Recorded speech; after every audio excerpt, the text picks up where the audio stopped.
With profound, humble gratitude and love to all venerated enlightened masters, we bow to the Almighty in soulful gratefulness for gifting us with their holy, blessed presence. May all beings be awakened by their divine grace. Part 3 of 4.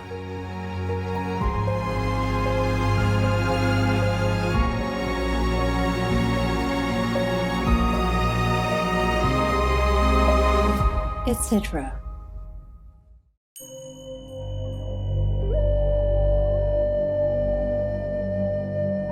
Our programs offer many languages. Please visit suprememastertv.com/schedule.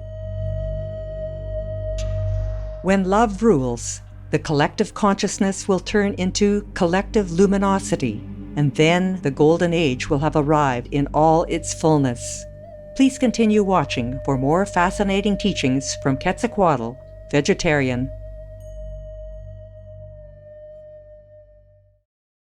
An animal farm is not a sanctuary or home for animals to live out their lives in peace. A farm is a workhouse, a prison, and a death row for innocent animals who have no chance of acquittal. Lee Fox Smith, vegan.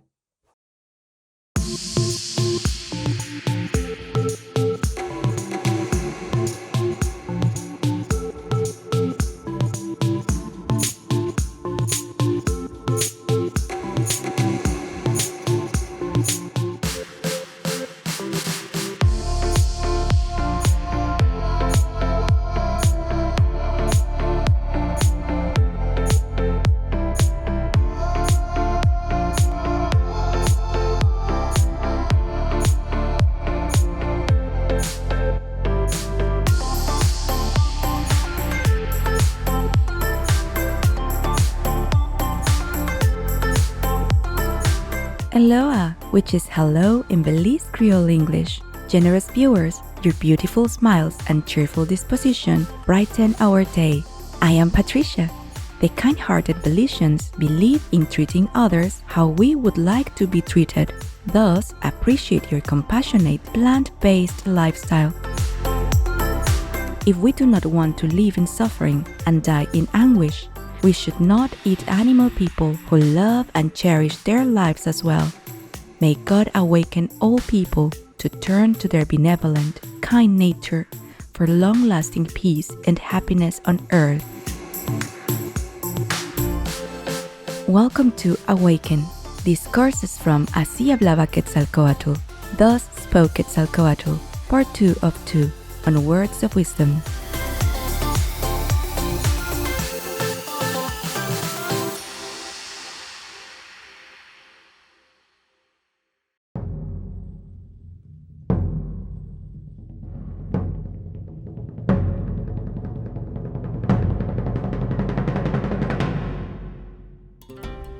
Así Hablaba Quetzalcóatl, Thus Spoke Quetzalcóatl is a beautiful tale that offers upliftment to all truth seekers yearning for spiritual understanding. In this book, we follow the travels of the legendary Aztec god Quetzalcóatl, who is the story's enlightened master. In his offering of discourses to earnest seekers, we see that Quetzalcóatl highlights the importance of the inward journey. Transcending both time and space, this journey connects us with the inner heavenly light and music. Thus, the words from Así Hablaba Quetzalcóatl illuminate one's spiritual endeavors with profound truth. Let us continue with selections from Así Hablaba Quetzalcóatl, Thus Spoke Quetzalcóatl, with insightful wisdom on living life with love, focusing on noble thoughts and deeds, and avoiding criticism of others. My name. And the pigeons seemed like white notes in the blue sky of Tula, just as his words were harmonious notes in the silence of the evening. And they asked him, "What is your real name?" And he answered, "Do not restrict me by naming me. You already have done enough giving a name to this body I am dressed in and to the role I play in this existence. only those who penetrate within themselves and know themselves will know my name, because my name dwells in every heart. Many are those who have come to this school of the world and have been confused by their names and have been worshipped for their names, but not for the truth they told, which is their real name. The name of a path is only known when it is walked on. Walk then my path, and you will know my name. In the meantime, be friends of silence, because my name is the brother of silence. His name is myself. His name is ourselves. His name is the truth. About vanity. Someone arrived and told him, "Master, talk to us about vanity." And this is how he spoke to them. Vanity is not but a dress in which things are covered with in order to be desired. Pay attention, because I have said desire, not love. Desire is the source of selfishness, while love is the light of the heart. Thus, I tell you, do not desire the dress, but that which it covers, and in this way you will not nurture vanity in your brothers.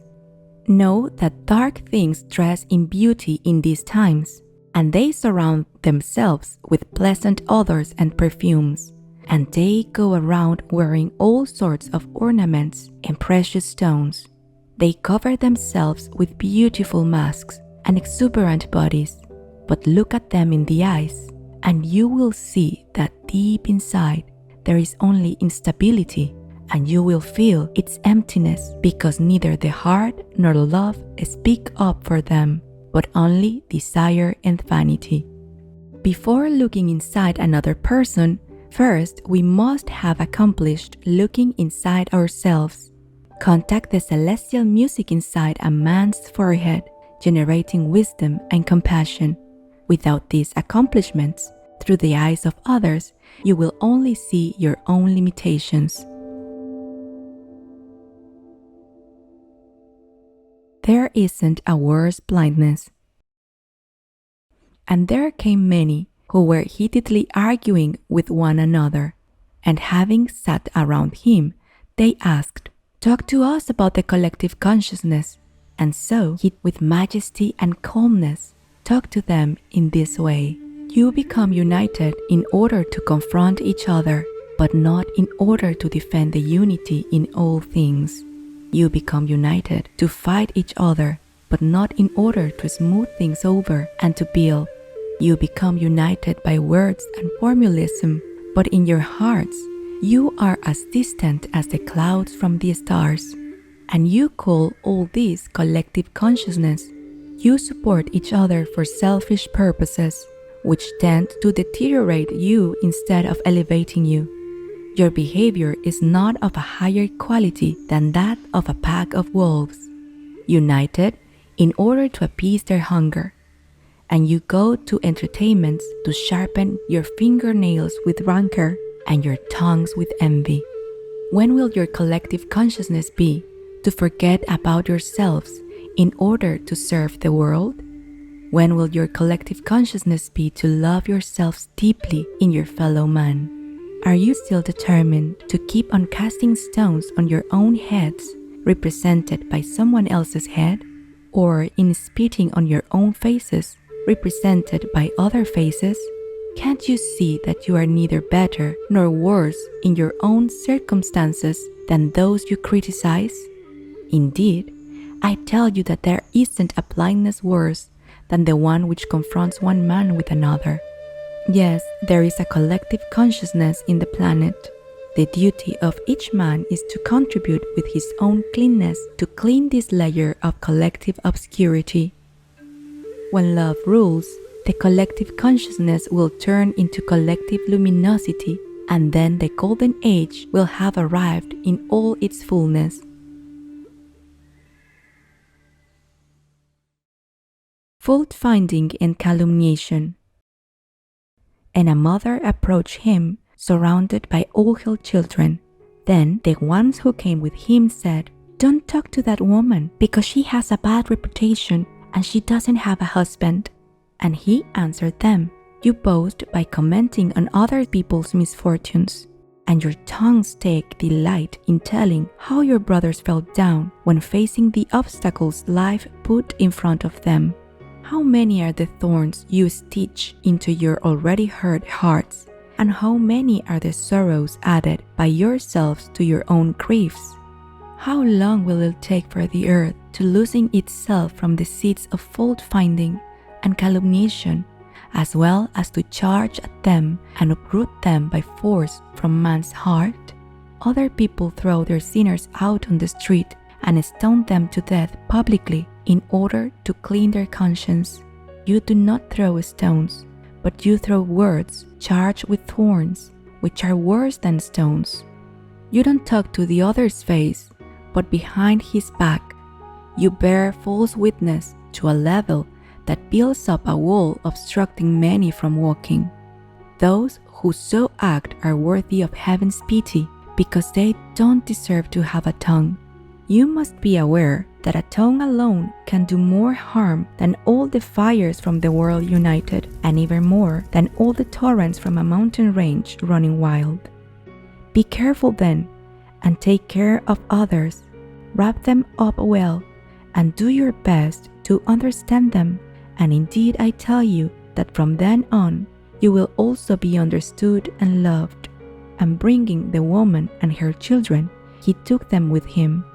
Nobility of acts and words from a master when teaching his disciples or the worldly people can only be compared to the purest and most elevated level of compassion and love towards all living beings, as well as to his profound understanding of the past, present, and also the future situation in each one.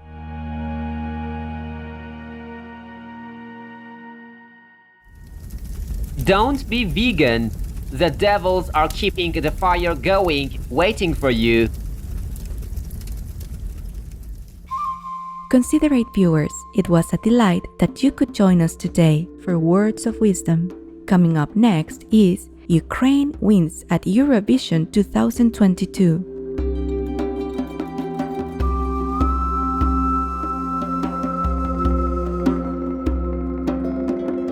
May the love of the Providence be our inspiration and hope through life. Our programs offer many languages. Please visit suprememastertv.com/schedule and suprememastertv.com/WOW.